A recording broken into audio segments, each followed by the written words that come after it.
कैकेयी को आत्मज्ञान की प्राप्ति कैसे हुई, तो आइए जानते हैं इस कहानी के माध्यम से। बात उस समय की है जब प्रभु श्री राम रावण पर विजय पाकर अयोध्या लौटे। सारे अयोध्यावासी राम के आने की खबर सुनकर उनके स्वागत हेतु खड़े हुए थे। माता कौशल्या, माता सुमित्रा, भरत, शत्रुघ्न सभी प्रेमवश उनके समक्ष खड़े थे। श्री राम के वापस आने की खुशी के कारण सब लोग मूर्तिवत खड़े थे। सबकी आंखें अश्रुओं से भीगी हुई थी। कैकेयी की आंखें भी अश्रुओं से भीगी हुई थीं। उनके मुख पर दुख और ग्लानि के भाव थे। इसी भाव के साथ वह भी श्री राम के सम्मुख उपस्थित होने जा रही थी, परंतु मन ही मन वो डर रही थी। उन्हें लग रहा था कि किस मुंह से राम का सामना करें। एक समय था जब इस मुख से उन्होंने श्री राम के लिए महाराज दशरथ से वनवास मांगा था। आज उसी मुख से कैसे उनके सामने अपनी वेदना व्यक्त करेंगी, ये वह यह सोच रही थी कि उस समय उनके मन में ऐसी क्या कुमति आ गई थी जिससे उनके मुंह से निकले शब्दों के कारण महाराज को अपने प्राण त्याग करने पड़े। श्री राम को सीता व लक्ष्मण सहित वर्षों तक वनवास भोगना पड़ा। राक्षस राज रावण से युद्ध जैसे भीषण समय को सहन करना पड़ा और स्वयं उनका पुत्र भरत भी उनसे दूर हो गया। ये सारे विचार उनके मन में तूफान की भांति चल रहे थे। कहीं न कहीं मन में यह बहत भी था कि न जाने श्री राम उनके साथ किस तरह का व्यवहार करेंगे। मन में इसी तूफान को समेटे कांपते शरीर व पीड़ा भरे मन के साथ श्री राम के सम्मुख उपस्थित हुई। सभी लोग श्री राम के दरबार में उनके सम्मुख एकत्रित थे। ऐसे समय में कैकेयी को किसी बात के बारे में कहना उचित नहीं लगा, किंतु उनके मन का बोझ इतना ज़्यादा बढ़ गया था कि अब उन्हें लगा कि यदि उन्होंने राम के समक्ष इन विचारों को व्यक्त न किया तो कहीं कुछ गलत न हो जाए। यही सोचकर वह संकोच के भाव के साथ दरबार में जा पहुंची। जो शंका का भाव कैकेयी के मन में था वही उस दरबार में उपस्थित अन्य सभी लोगों के मन में भी था। अन्य सभी लोग भी यही जानना चाहते थे कि भगवान श्री राम अब कैकेयी साथ किस तरह का व्यवहार करेंगे। किसी को लग रहा था कि क्रोध करके उन्हें प्राणदंड दे देंगे। कोई सोच रहा था कि प्राणदंड न भी दें तो उनको उचित दंड देने का अधिकार तो अवश्य है श्री राम को। कुछ लोग सोच रहे थे शायद वे उन्हें क्षमा कर देंगे। दरबार में उपस्थित सबके मन में अलग अलग तरह के विचार उमड़ रहे थे, किंतु वहाँ जो हुआ वह सबकी आशाओं के विपरीत था। वहाँ जब श्री राम ने देखा कि उनकी माता कैकेयी उनके पास दरबार में आ रही हैं, तो उन्हें देखकर राम अपने स्थान से उठे और वो माँ कहते हुए उनके पास जा पहुँचे। उन्होंने कैकेयी को राजकक्ष में प्रवेश करने से पूर्व ही रोक लिया। श्री राम ने उनके चरणों में दंडवत प्रणाम किया, फिर उन्हें अपने हाथों का सहारा देते हुए उस राज दरबार में ले आए। वहाँ उन्हें सर्वोच्च आसन पर बिठा दिया।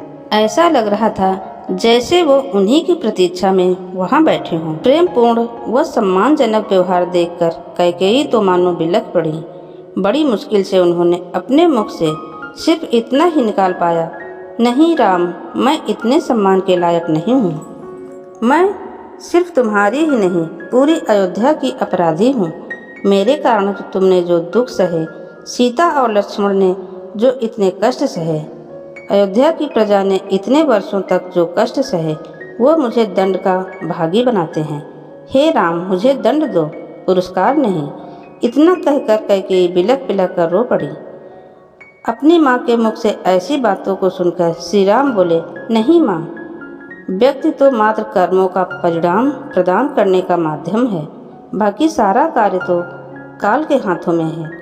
आपके मुख से जो निकला यदि वह न होता तो आज यह आर्यावर्त उस असुर के आतंक से मुक्त नहीं होता। यह दंड नहीं, ये तो पुरस्कार के योग्य कार्य है।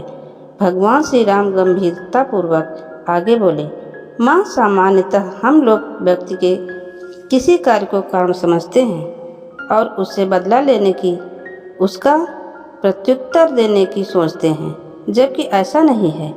इस सृष्टि के सभी सत्यों में से एक सत्य यह है कि मनुष्य को जीवन में जो स्थितियाँ और परिस्थितियाँ आती हैं वह उनके द्वारा पूर्व में किए गए शुभ अशुभ कर्मों के कारण ही मिलते हैं। कुछ हमारे पूर्व संचित कर्म थे, कुछ इस जन्म के पाप जिनका परिणाम हमें दिलाने के लिए उस दिन माँ सरस्वती ने आपसे वह सब करवाया था। वह आपकी जिह्वा पर विराजमान होकर बैठ गई थी। उन्हीं के कारण इतनी कल्याणकारी प्रार्थना आपके मुख से निकल पड़ी, जिस कारण समूची मानवता को उस असुर से मुक्ति मिल गई। भगवान राम के शब्दों में प्रेम के साथ साथ गंभीरता भी थी। भावनाएं सकारात्मक होती हैं तो प्रेम बन जाती हैं और प्रेम पवित्रता से जुड़ता है तो एक अद्भुत प्रभाव सुनने वाले पर छोड़ता है। यदि भगवान राम के शब्द मात्र शब्द होते तो उनके द्वारा कैकेयी के मन में बोझ को हल्का कर पाना संभव न था, किंतु उनके द्वारा जो ये वचन कहे गए थे वह इतनी आत्मीयता के साथ कहे गए थे कि रानी ने अपने दशकों पुराने मन के भार को सहजता से हल्का होते हुए अनुभव किया। कैकेयी बोली, हे राम, तुम्हारे प्रेम ने मेरे मन के बोझ को हल्का कर दिया है, परंतु अब मैं खुद को इस राजमहल में रहने की योग्य नहीं मानती हूँ। कितने वर्षों तक मैं तुम्हें देखने की लालसा के कारण ही यहाँ पर रुकी रही, किंतु अब मैं वन जाकर तपस्या करना चाहती हूँ। जीवन के अंतिम वर्षों में शायद मुझसे बोध जाग जाए, शायद मुझे आत्मज्ञान प्राप्त हो। यही कामना है मेरी। श्री राम बोले, यदि आपकी ऐसी इच्छा है तो मैं आपको रोकूंगा नहीं, लेकिन यह जरूर कहूँगा कि यदि आप आत्मज्ञान की अभिलाषा रखती हैं तो मार्ग में पड़ने वाले खेत में जरूर घूमकर जाइएगा। वहाँ भेड़ों से कुछ समय वार्तालाप करके ही वन जाइएगा।